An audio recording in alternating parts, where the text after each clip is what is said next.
Halo Malaysia, terima kasih kerana sudah menonton video ini. Sebelum kita bermula, sila pertimbangkan untuk tekan butang subscribe, like dan share. Berita perkembangan politik semasa dalam negara, perkembangan negara dan semuanya ada di dalam channel ini. Terima kasih kerana sudah menonton. Hai, halo Malaysia, selamat malam tuan-tuan dan puan-puan. Terima kasih kerana anda masih terus setia berada di dalam channel Elvino ISTV. Jangan lupa untuk tekan butang subscribe, like video ini, dan jangan lupa untuk tekan butang share. Tuan-tuan dan puan-puan semua yang saya hormati, semua viewer, subscriber yang sedang menonton video ini. Hari ini, saya mahu mengongsikan satu artikel berita yang dipetik daripada Malaysia Kini.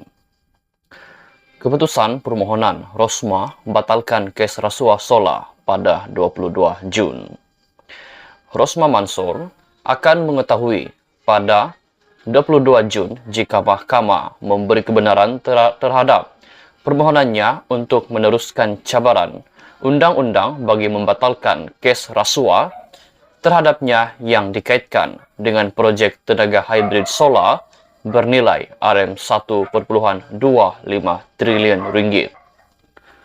Panel 3 hakim Mahkamah Rayuan yang dipengerusikan oleh Hanipa Fariqullah hari ini menetapkan tarikh keputusan rayuan isteri bekas Perdana Menteri Najib Razak yang kini meringkuk di dalam penjara.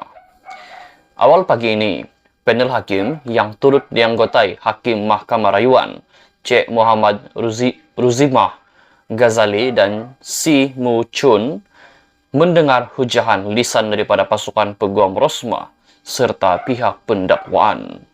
Rosmah merayu terhadap keputusan Mahkamah Tinggi Sivil di Kuala Lumpur pada 30 Ogos tahun lalu yang menolak permohonannya untuk mendapatkan kebenaran untuk meneruskan semakan kehakimannya.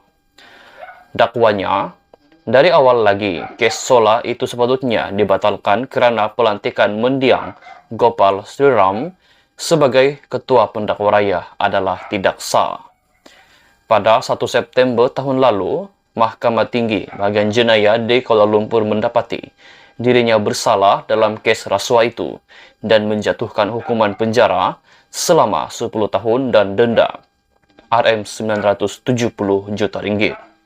Bagaimanapun, mahkamah membenarkan penangguhan pelaksanaan hukuman itu dan rayuan jenayahnya yang berasingan terhadap keputusan bersalah itu ditetapkan untuk dibicarakan di Mahkamah Rayuan pada 22 Jun tahun ini. Sekiranya Mahkamah Rayuan memberikan kebenaran, semakan kehakiman Rosmah akan dikembalikan semula kepada Mahkamah Tinggi untuk pendengaran penuh meritnya. Hakim Mahkamah Tinggi Ahmad Kamal Muhammad Sahid menolak kebenaran kepada Rosmah selepas dia membenarkan bantahan awal oleh Jabatan Peguam Negara AGC dan Kerajaan yang merupakan dua responden yang menjadi sasaran dalam semakan kehakiman itu. Sementara itu, bernama melaporkan, Mahkamah Rayuan menetapkan 22 Jun ini untuk menyampaikan keputusan rayuan Datin Sri Rosmah Mansor berhubung permohonan semakan kehakimannya untuk mencabar pelantikan bekas Hakim Mahkamah Persekutuan Datuk Seri Gopal Sriram sebagai pendakwa utama dalam kes rasuah yang membabitkan projek solar hybrid bernilai RM1.25 bilion ringgit.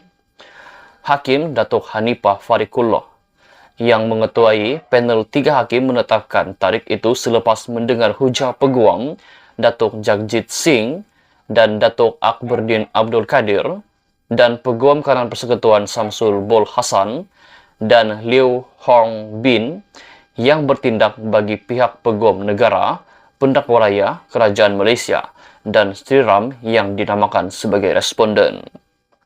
Kami berterima kasih kepada semua pihak atas penghujahan yang komprehensif dan selepas berbincang kami memerlukan lebih banyak masa untuk mempertimbangkan penghujahan yang dikemukakan dan juga kami perlu meneliti undang-undang dan rekod rayuan. Oleh itu, kami akan menyampaikan keputusan pada 22 Jun pada jam 9 pagi di Mahkamah, kata Hanipa, yang bersidang bersama Hakim Datuk Cik Muhammad Zurima Ghazali dan Datuk Si Mu Chun. Terdahulu sebelum mendengar hujahkan, Hanifah berkata walaupun Sri Ram telah meninggal dunia, Mahkamah mendapati perkara itu mengandungi isu langsung mengenai fiat surat kebenaran Sri Ram yang didakwa oleh perayu yaitu Rosmah sebagai tidak sah, tidak teratur, dan defektif. Pada pandangan kami, kematiannya tidak akan menjejaskan rayuan. Saya percaya ia bukan akademik, katanya. Sri Ram meninggal dunia pada 29 Januari lepas karena jangkitan paru-paru. Pada 30 Agustus tahun 2022, Mahkamah Tinggi di Kuala Lumpur tidak memberi kebenaran kepada isteri bekas Perdana Menteri Datuk Seri Najib Razak untuk memulakan semakan kehakiman bagi mencabar pelantikan Sri Ram sebagai ketua pendakwa dalam kesnya. Rosmah memfailkan permohonan itu pada 24 Jun lepas, menamakan Peguam Negara, Pendakwa Raya, Kerajaan Malaysia dan Sri Ram sebagai responden. Beliau memohon satu deklarasi bahawa pelantikan Sri Ram sebagai timbalan pendakwa raya kanan melalui 3 surat pelantikan fiat bertarikh 8 Julai 2020, 11 Mei dan 21 Mei 2021 adalah tidak sah. Selain itu, Rosmah memohon deklarasi bahawa keseluruhan prosiding pendakwaan dan perbicaraan penuh kes projek solar yang berlangsung sejak 15 November 2018 sehingga pembelaan menutup kesnya adalah tidak sah serta batal dan beliau perlu dibebaskan daripada semua pertuduhan mengikut Seksyen 16A(e) Akta Suruhanjaya Pencegahan Rasuah Malaysia 2009. Sebelum ini, Rosmah memohon untuk menggugurkan Sri Ram namun ditolak oleh Hakim Mahkamah Tinggi Muhammad Zaini Mazlan yang mendengar perbicaraan kes rasuah beliau. Rayuannya berhubung perkara itu turut ditolak oleh Mahkamah Rayuan dan Mahkamah Persekutuan. Pada 1 September yang lepas juga, Muhammad Zaini memutuskan bahawa Rosmah bersalah atas pertuduhan rasuah dan menjatuhkan hukuman penjara selama 10 tahun serta denda RM970 juta ringgit. Beliau telah memfailkan rayuan berhubung sabitan dan hukuman terhadapnya dan kini bebas dengan jaminan sebanyak RM2 juta ringgit sementara menunggu pendengaran kesnya. Mahkamah Rayuan menetapkan 4 hari dari 11 hingga 14 Julai untuk mendengar rayuan tersebut. Terdahulu, Samsul berhujah perayu gagal mematuhi Perintah 53 Kaedah 3/6 Kaedah Mahkamah 2012 yang memperuntukkan permohonan untuk semakan kehakiman hendaklah dibuat dengan segera dan dalam apa jua keadaan dalam tempo 3 bulan dari tarik alasan untuk permohonan itu atau apabila keputusan itu mula-mula dimaklumkan kepadanya. Beliau berkata, had 3 bulan itu adalah peraturan yang perlu dipatuhi oleh mana-mana pihak yang ingin membuat permohonan untuk semakan kehakiman. Perayu didakwa pada 15 November 2018 dan hanya memfailkan permohonan kebenaran semakan kehakiman pada 24 Jun 2022, kelewatan selama 3 tahun, 3 bulan dan 10 hari untuk memfailkan permohonan semakan kehakiman.